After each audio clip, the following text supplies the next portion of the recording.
Assalamualaikum warahmatullahi wabarakatuh. Anak soleh soleha, berjumpa lagi bersama Bunda Erisa mewakili materi berikutnya, yaitu tentang penjumlahan desimal dan persen.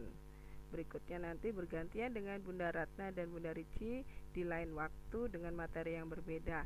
Oke, baik Bunda R, mulai sekarang ya. Di sini ada penjumlahan desimalnya. Bunda ambil contohnya 12,57 ditambah 0,053. Berapakah hasilnya? Penjumlahan di sini tidak seperti biasanya penjumlahan biasanya ya. Karena di sini adalah desimal, ada tanda komanya. Maka perlu diperhatikan untuk desimal tanda koma di sini ada tanda komanya. Ketika bersusun ke bawah penjumlahannya, kita letakkan dulu dia sejajar dari atas ke bawah. Nah, seperti ini. Kemudian kita letakkan angkanya, baik mau yang hasilnya juga sudah disediakan ya, 12,57. Kita tulis 12,57. Bunda di sini kok ada nolnya?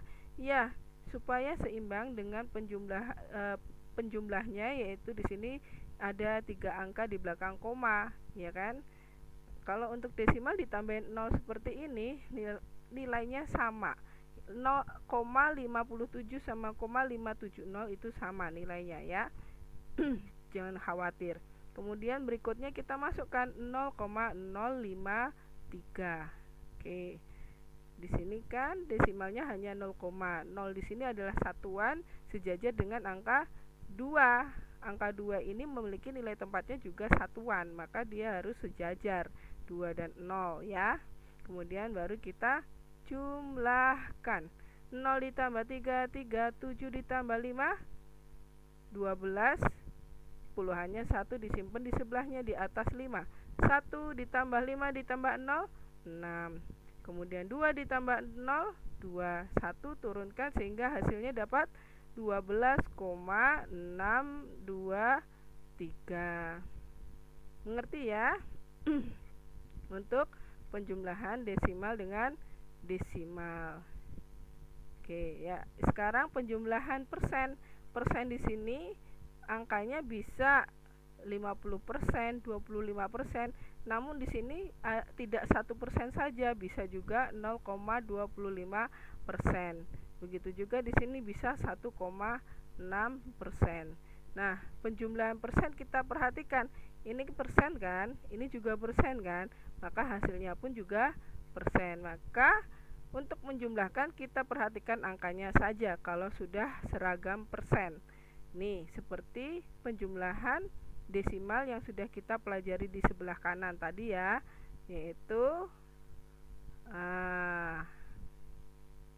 persen ditulis, komanya sejajar ya, komanya sejajar, paham ya? Baru kita ditambahkan. Selanjutnya 5 turunkan, 2 ditambah 6, 8, 0 ditambah 1, 1. Jadi hasilnya berapa? Yes, 1,85%. Paham ya sampai di sini? Oke. Kita selanjutnya ada penjumlahan desimal dengan persen. Ya, perhatikan desimal, sini desimal, tidak ada persennya. Di sini ada persennya. Nah, caranya bagaimana? Tidak bisa langsung dijumlahkan, namun kita seragamkan. Yang persen kita ubah menjadi desimal. Caranya bagaimana? Persen ini artinya adalah 1/100. Masih ingat pelajaran kelas 4 ya? Oke. Kemudian pembilangnya adalah 50. Kita masukkan ke sini pembilangnya. Jadi 50/100. Ada yang sama Bunda, 0 di atas, 1 saja dicoret, seret ya. Jadi sisa 5/10. Ingat, pecahan 5/10 kalau didesimalkan itu adalah nilai tempatnya 1/10. Tandanya di belakang koma ada berapa angka? 1 angka. Ini ya, 1 angka saja. Angkanya berapa? Yaitu angka pembilang. Sisanya kan cuma 5. Kita letakkan di sini. Jadi 0,5. Maka 0,5 baru bisa dijumlahkan, yaitu dengan 0,5 juga ternyata ya. Begitu. Nah, cara menjumlahkannya sama seperti tadi dengan penjumlahan bersusun ke bawah. Perhatikan komanya. Komanya dibuat sejajar dari atas ke bawah, baru dijumlahkan. 5 ditambah 5, 10. Satunya disimpan di atas sini, lalu 1 ditambah 0 ditambah 0 adalah 1. Maka hasilnya berapa? 1,0. 1,0 nilainya adalah 1. Gitu. Mudah ya. Kemudian berikutnya di sini ada 0,5 ditambah 2,5%. Nih. Di sini dia ada persen, ada koma lagi.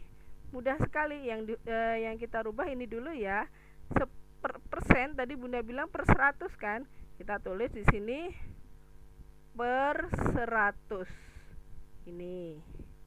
Kemudian 2,5-nya dijadikan pecahan. Caranya gimana? Angka yang terlihat kan 2 dan 5, 25 ini dijadikan apa ini? Ya, pembilang. Kemudian di belakang koma ini ada berapa angka? 1 aja kan?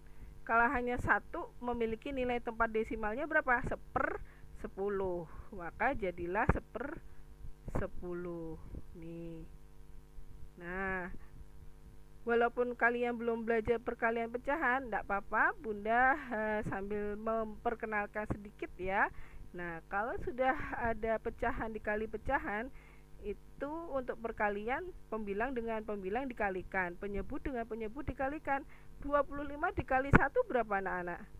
Perkalian 1 tetap 25. Pembilangnya adalah 25. Terus penyebutnya berapa Bunda? 10 dikali 100. Perkalian 10 kali 100 mudah, kita tinggal hitung jumlahkan ada berapa nolnya. 1, 2, 3. Angka 0 ada 3, berarti angka berapa? 1/1000. Oke?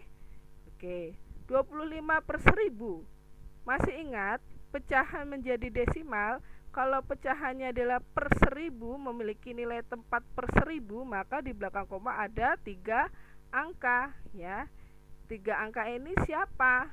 Yaitu angka pembilangnya. Angka pembilangnya itu cuma 2 angka Bunda, 25.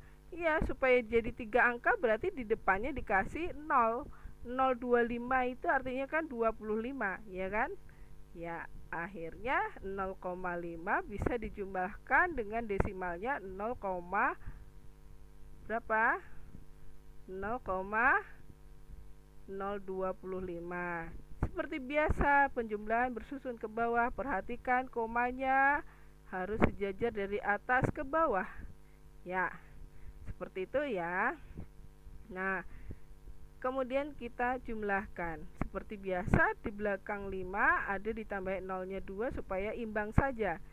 Jadi 0,5, 0,50, 0,500 itu nilainya sama.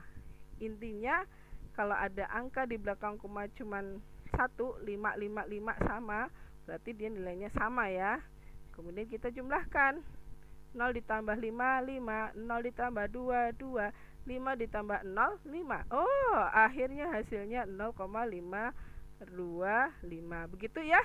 Mudah sekali ya penjumlahan desimal ditambah dengan persen. Oke. Baik, nanti bisa diputar kembali videonya bersama ayah bunda kalian. Bunda cukupkan dulu sampai di sini ya. Jika ada yang kurang dipahami bisa bertanya dengan Bunda. Cukup sekian dari Bunda R. Mudahan bisa dipahami dan dipelajari oleh anak soleh dan soleha. Oke, Bunda akhiri. Alhamdulillahirrahmanirrahim. Wassalamualaikum warahmatullahi wabarakatuh. Bye.